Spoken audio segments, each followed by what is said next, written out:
Le racisme systémique en France n'existe pas.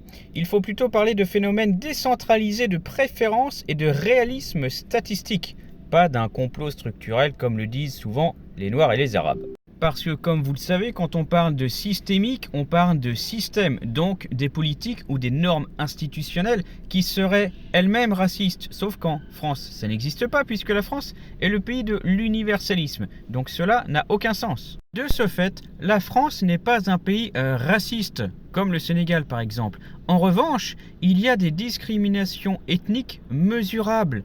Parce que, évidemment, les Maghrébins et les Subsahariens, dans le logement par exemple, ils ont beaucoup moins de chances, ils n'ont pas aucune chance, ils ont moins de chances d'être pris. Et c'est tout à fait normal parce que c'est basé sur des statistiques, c'est basé sur des faits.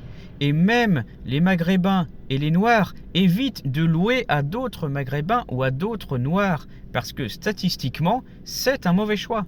Et on a beau être un pays de Blancs, ce ne sont pas les Blancs qui ont le plus de chances de réussir, ce sont les Asiatiques. Parce que les Français n'ont pas un œil raciste, ils ont un œil préférentiel. Et on préfère avoir des Asiatiques que des Blancs. On préfère avoir des Blancs que des Noirs et des Maghrébins. C'est tout simple.